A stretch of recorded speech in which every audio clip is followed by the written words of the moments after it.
Ganjar Pranowo ini adalah calon yang elektabilitasnya paling tinggi sekali. Cuma kans dia untuk maju, dia hanya bisa maju kalau Anies maju. Kalau Anies maju, kayaknya Ganjar tuh yang dimajukan gitu. Karena cuma Ganjar yang bisa mengalahkan Anies. Tapi masalahnya kan Anies belum tentu maju.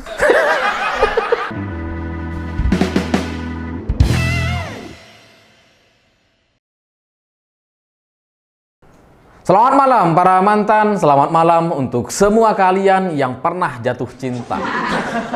Orang yang jatuh cinta pertama kali itu biasanya akan melihat orang-orang lain itu sama seperti muka dia yang kita cintai. Kayak kena teror gitu ya. Di mana-mana tuh kayaknya ada dia terus gitu.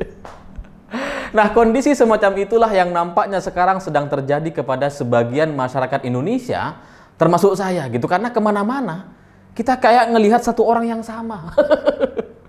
Kayaknya muka-muka itu lagi yang muncul gitu ya. Erick Thohir. Karena beberapa hari ini saya ketika keluar rumah, main ke kota, jalan-jalan gitu ya, sepanjang jalan itu ada balihonya Erick Thohir. Saya pikir awalnya mungkin ini karena Erick Thohir mau datang kunjungan ke daerah. Tapi ternyata nggak datang-datang. Udah seminggu kok nggak ada Pak Erick ini kemana gitu ya. Tapi balihonya masih ada. Loh, ini mau kunjungan apa mau kampanye ini? Sepanjang jalan loh, ada balihonya Erick Thohir. Apalagi kalau kita ke ATM, masih ada tuh mukanya Erick. Dan nggak cukup sampai di sana gitu. Ketika saya nonton acara sahur, acara komedi di Trans 7, di Indosiar, Liga Dangdut, ada Erick Thohir. Jadi kayak kita dikepung gitu. Erick Thohir itu ada di mana-mana. Dan selain itu dalam beberapa hari terakhir berita soal Erick Thohir itu kan belusukan kemana-mana gitu, ngasih beasiswa ke santri, bikin majelis zikir at-Thohir gitu ya. Wah, pokoknya aktif sekali Erick Thohir ini. Orang yang sebelumnya kayaknya tuh jarang sekali belusukan, sekarang habis-habisan. Dan dari berita yang terbaru yang saya baca terkait pertanyaan Pak Jokowi kepada menteri-menterinya terkait Pilpres 2024, ini semakin mengkonfirmasi bahwa semua baliho, ATM, dan banner-banner yang ada Erick Thohirnya itu nampaknya memang persiapan untuk menuju 2024 gitu. Karena ketika Pak Jokowi bertanya kepada menteri-menterinya yang menjawab siap untuk maju di Pilpres 2024, itu ada Erick Thohir, Sandiaga Uno, Prabowo Subianto, dan Airlangga Hartarto. Cuma Prabowo Subianto ini siapnya tuh siap setengah. Prabowo bilang siap kalau diizinkan sama Pak Jokowi. Ya mungkin Prabowo ini menyadari bahwa tanpa dukungan Pak Jokowi, dia akan kesusahan untuk melawan lawan-lawannya gitu. Karena loyalis Prabowo kan udah hilang gitu. Ketika dia masuk ke kabinet pemerintahan Pak Jokowi, dia udah ditinggalkan sama pendukungnya. Siapa yang mau memilih dia? Kalau bukan relawannya Pak Jokowi atau pemilihnya Pak Jokowi. Atau mungkin ini dalam rangka untuk memperbesar kans menangnya gitu. Karena secara logika Prabowo Subianto ini adalah ketua umum partai Gerindra. Dia bisa merekomendasikan dirinya sendiri gitu. Kenapa kemudian nggak pede untuk bilang siap? Jadi inget dulu ya, habis Pilpres siap presiden, siap presiden. Ya, tapi dari berita ini berkaitan gitu. Dalam beberapa hari terakhir ini baliho-baliho sudah ada di banyak tempat gitu. Dan setahu saya, menurut penulis-penulis saya di grup Siwot, ini juga ada di banyak kota. Jadi kalau di kota kalian masih belum ada balihonya Erick Thohir, tunggu aja, entar lagi ada itu. Diteror kalian. Karena kalau sebelumnya kan kita masih cukup sama ATM. Ya kita jarang-jarang lah ke ATM. Maklum rakyat biasa gitu kan. Terus kalau kita naik kereta api ada Erick Thohir. Di Angkasa Pura ada Erick Thohir. Ya meskipun sebelumnya pembelaannya itu karena Erick Thohir emang adalah Menteri BUMN. Dan bank-bank yang ada muka Erick Thohirnya itu adalah bank BUMN. Wajar aja gitu. Yang salah kalau Erick Thohir mampang di BCA. Itu perlu dipertanyakan. Ya, tapi akhirnya sekarang terkonfirmasi gitu. Bahwa cerita Erick Thohir dengan mesin ATM yang muncul dengan cerita-cerita akhlaknya itu emang persiapan menuju 2024. Karena tagline yang sama soal akhlak itu juga banyak tersebar di banyak baliho-baliho yang tersebar di beberapa daerah hari ini gitu. Pakai tagline akhlak juga. Jadinya nampaknya Erick Thohir itu sejak awal menjadi Menteri BUMN emang mau jadi capres kayaknya. Karena tagline BUMN itu akhlak. Sekarang malah mau digunakan untuk Pilpres 2024. Ya tapi nggak apa-apa gitu. Pada akhirnya kalaupun memang mau menjadi capres ya silakan aja. Cuma ya saran saya gitu, saran sebagai warga biasa, rakyat jelata gitu ya. Jangan menggunakan fasilitas negara, infrastruktur atau logistik negara untuk kepentingan pribadi. Kalau mau kunjungan sebagai menteri, ya datang aja sebagai menteri. Kalau ini kan kita bingung gitu. Erick Thohir belusukan kemana-mana. Ini dalam rangka menteri atau capres nih? Bingung kita gitu. Ya cuma kita bersyukur dan kita berterima kasih kepada menteri-menteri yang jujur. Karena semuanya menyatakan siap maju di 2024 dan itu secara terbuka disampaikan di depan Presiden Jokowi. Nggak kayak SBY dulu. Kalau SBY dulu ketika ditanya, mau maju sebagai capres nggak? Sama Bu Mega waktu itu gitu. Enggak, saya nggak mau maju. Tapi dia belusukan kemana-mana, pakai fasilitas negara.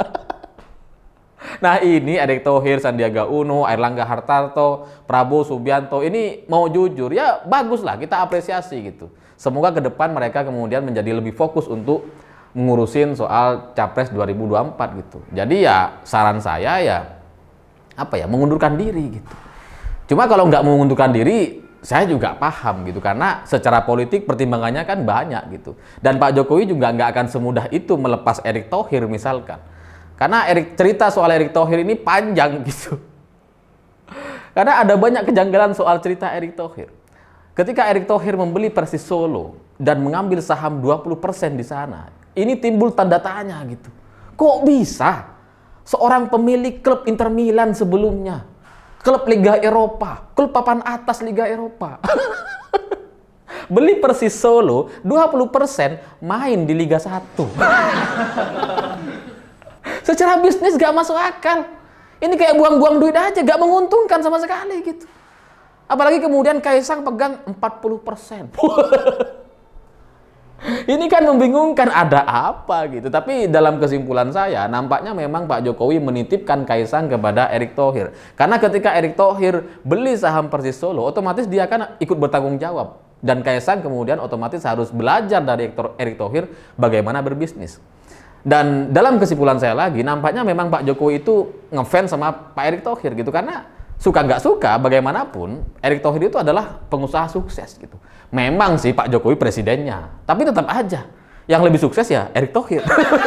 Yang lebih kaya ya Erick Thohir gitu. Sehingga ketika anaknya dimontori oleh salah satu orang terkaya di Indonesia, ya itu menyenangkan sekali. Tapi kan pasti ada imbal politiknya. Atau kalaupun nggak ada, minimal komunikasi yang lebih intens dengan Presiden Jokowi. Jadi di 2024 nanti nampaknya gitu ya, nampaknya, ini saya nggak tahu benar atau enggak, Pak Jokowi akan kerepotan untuk memilih mendukung salah satunya gitu. Karena kalau semua menterinya maju, dia harus memilih salah satunya. Kalau absen gitu ya, nggak milih salah satunya, ujung-ujungnya nanti ya jadi nggak jelas. Pembangunan yang terjadi sekarang bisa jadi dihentikan oleh penerusnya karena nggak ada pendukung dari Pak Jokowi. Nah, pertanyaannya kemudian Erick Thohir ini mau maju dari mana? Kalau dalam pandangan saya gitu, dari pengamatan saya gitu, yang cukup panjang selama beberapa bulan terakhir, nampaknya Erick Thohir ini akan maju dari Golkar, PKB dan PAN, satu paket ini, 3 partai ini gitu. Lalu kemudian kalau Gerindra itu pasangannya sama PDI Perjuangan, nampaknya gitu ya. Cuma kan pertanyaannya kalau dari Gerindra siapa? Dari Gerindra ya kalau nggak Prabowo Subianto, Sandiaga Uno. Tapi kalau Prabowo kayaknya sih udah enggak ya. 3 kali kalah Pilpres, udah ditinggal sama loyalisnya. Masa iya dia elektabilitasnya masih tinggi?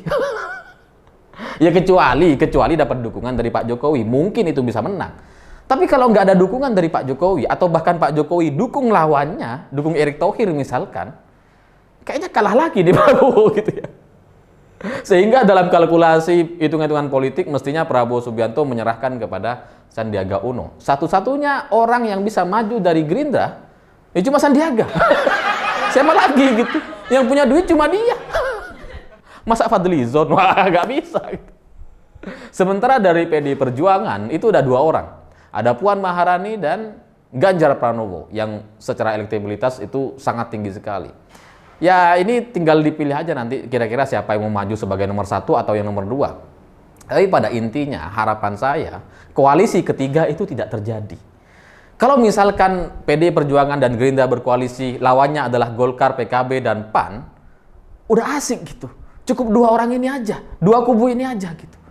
Sementara kubu yang lain yang sedang coba berkoalisi gitu, Nasdem, PKS, P3, dan Demokrat, yang katanya mau ngusung Anies AHY, kita doakan semoga nggak terjadi gitu, karena harapan saya di 2024 nih kita nggak ngebahas soal kadrun. Udah capek lah. 2017 kadrun, 2019 kadrun, capek lah kita. Coba kita berdebat secara lebih santai gitu. Pilpres yang nggak terlalu panas-panas banget gitu. Sehingga ke depan kita bisa milih siapapun. Siapapun presidennya atau cawapresnya terserah. Yang penting bukan Anies. Yang penting kadrun nggak punya tempat untuk ngekor kemana-mana. Ya karena nggak cocok kalau misalkan kadrun mau ngikut Airlangga Hartarto, nggak cocok. Mau ngikut Sandiaga, Pak Ganjar, nggak bisa. Nggak punya tempat dia gitu. Ibarat kita lagi mau berpesta, dia nggak diajak sendiri. Udah, biarin kadrun nggak usah diajak. Ya, tapi soal peluang calon Anies AHY itu juga susah gitu, karena AHY ini kan cuma modal dari Demokrat. Ya dia sebagai ketua umum partai gitu. Tapi pertanyaannya apakah dia punya logistik? Nah, belum tentu. Ya kalau dikeluarin semua yang ngasih hasil hambalang bisa mungkin. Tapi kan lucu akhirnya gitu kalau Anies sama AHY. Ini kan duet calon gubernur DKI 2017 yang antara kalah dan menang. Bersatu untuk maju sebagai capres-cawapres. Ya lucu banget gitu. Oh di Jakarta aja kalah, mau nasional.